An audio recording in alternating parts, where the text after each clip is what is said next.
Being stuck in that position for going on 23 hours now makes it very difficult for him. This happened on November 24th, 2009, inside the Nutty Putty Cave in Utah, United States. John decided to explore Nutty Putty Cave with his brother Josh and several friends before Thanksgiving. Nutty Putty Cave was often called a beginner's cave. The cave was divided into sections with deceptively simple names: the Maze, Big Slide, and the Birth Canal. The maze was a network of tight, confusing passageways where multiple routes branched off in different directions. Many of them looked nearly identical. It was easy to take a wrong turn without realizing it. Beyond that was Big Slide, a sloped clay-covered chamber that required cavers to slide down on their stomachs or backs. Going down was manageable. Climbing back up required strength and careful footing, as the slick mud made traction difficult. And then there was the Birth Canal, one of the tightest and most notorious stretches in the cave, a narrow, twisting chute, barely wide enough for a person to squeeze through. Cavers often had to exhale completely to compress their chests and inch forward. It curved and dropped unexpectedly, leaving little room to turn around once committed. Before 2009, Nutty Putty Cave had already been closed once due to an accident. In 2004, a 16-year-old boy became trapped in this section. The rescue took nearly 14 hours. However, the cave was reopened after several years of closure. Around 8 p.m. on November 24th, they entered the cave. John and Josh were searching for a more challenging passage and began looking for the Birth Canal, a section known to be narrow but passable. They reportedly split up with two friends, checking the narrow passages one by one. John knew that this section was extremely tight, but believed that if he kept twisting and pushing forward, he would eventually make it through safely. He had even researched this part of the cave beforehand.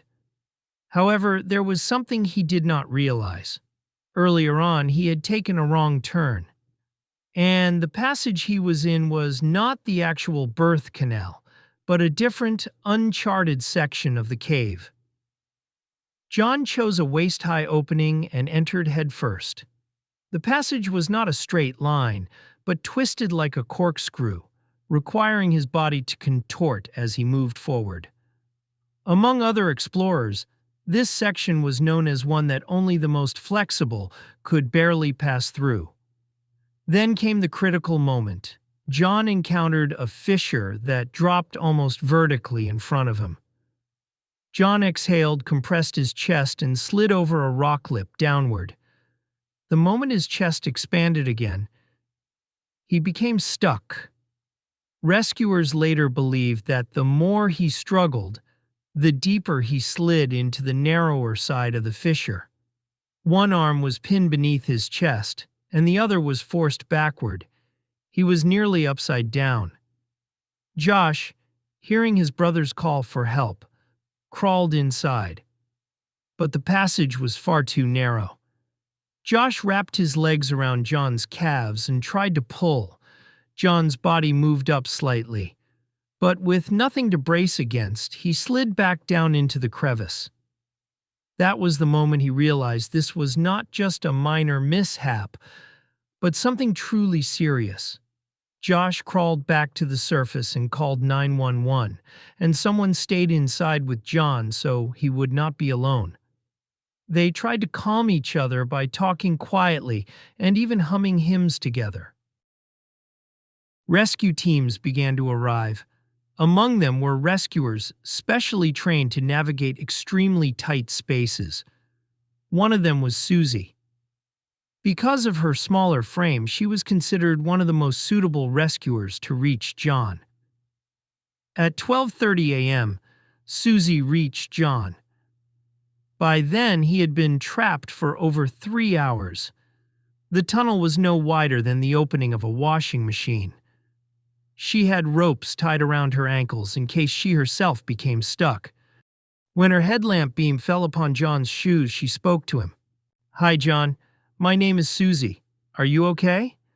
John replied in a faint voice that seemed to echo from the end of a long hallway. "Thank you, but I really want to get out." The rescue began immediately, but quickly ran into physical limitations. Susie tied a rope around John's ankles and connected it to the team outside. The rescuers pulled from the open chamber beyond the tunnel, but the friction of the rope scraping against the rock was too great.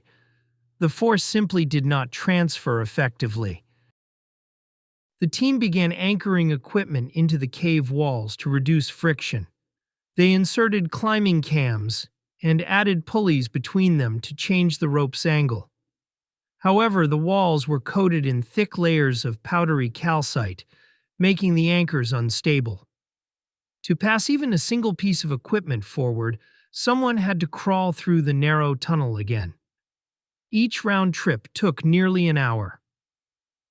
And even provided him with food and water, but then equipment failed. As time passed, John's condition worsened. His voice became increasingly nasal. His breathing grew more labored. Medical personnel issued a warning. But the longer it goes, obviously, the more concern there is. When suspended upside down for extended periods, blood and fluids pool toward the brain and lungs, circulation slows, and capillaries begin to leak. Toxins accumulate in the bloodstream. More pulleys were added one by one. The rescuers kept pulling. He would move up slightly, then stop. They would pull again and stop again. Then came a critical moment. John's feet struck the low ceiling of the tunnel. With his circulation already compromised, the pressure caused intense pain in his legs. Witnesses said he screamed. The rescuers realized something devastating. At that angle, his body would have to bend backward to be freed. That movement would likely break his legs. In his weakened condition, the shock could be fatal. Meanwhile, the anchoring equipment continued to slip. If even one anchor failed, John could fall even deeper into the fissure. Dropping John back down into the cave deeper than before. There's an incredible sense of disappointment and discouragement about that having happened, because they know that it was hard to get him to that point, and getting him back to that point again would be a real effort again. The rescue team prepared for what they believed would be their final attempt. They drilled directly into the rock to create new anchor points. The rope was re-rigged through more than 10 pulleys. This system was far stronger than before. Haul! 8 rescuers pulled in unison. John's body began to rise inch by inch. For the first time, hope filled the cave. A rescuer was finally able to see John's face directly. It was covered in mud, but his eyes were still clear. "My legs are killing me. It still sucks. I'm still upside down." He was still conscious. And then disaster struck. The natural rock arch the rope was running through could not withstand the pressure and shattered. The anchor point failed, and a heavy metal carabiner snapped free. It struck a rescuer directly in the face. He collapsed. The cave plunged into chaos. As the rope went slack, John's body slid back down into the crevice. He was once again suspended upside down. Above ground, rescuers fell backward as the rope suddenly gave way. They got back up. But the reality remained. Time was running out. Being stuck in that position for going on 23 hours now makes it very difficult for him. The rescuers refused to leave him alone and rotated shifts to stay by his side. They brought in Emily's voice through a radio system deep into the cave. A way to have him communicate with his family by radio. Want to have the family have a chance to talk to him, sort of boost his spirits a bit. Rescuers say Jones is exhausted. But as the hours passed, John's responses became weaker. His voice faded, and his breathing slowed. Around 11:30 p.m., the team was instructed to check his vital signs. A rescuer crawled back into the narrow fissure. He pressed a stethoscope against John's torso. No distinct heartbeat could be heard. Only part of his chest felt slightly warm. The rest of his body was nearly the same temperature as the cave walls.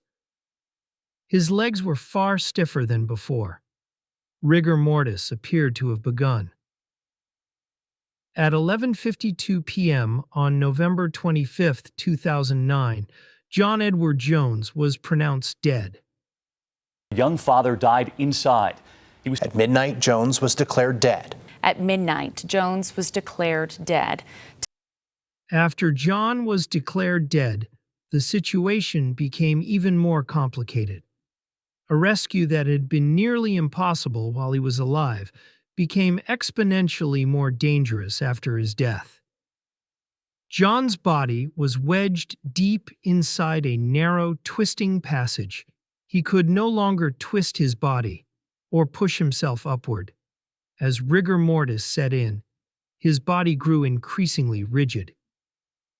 To move him through the bend above his feet, the passage would have to be significantly altered.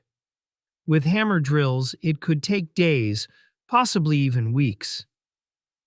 The only point where a rope could be attached was around his ankles.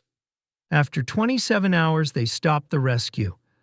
Not because they gave up, but because they could not safely go any further.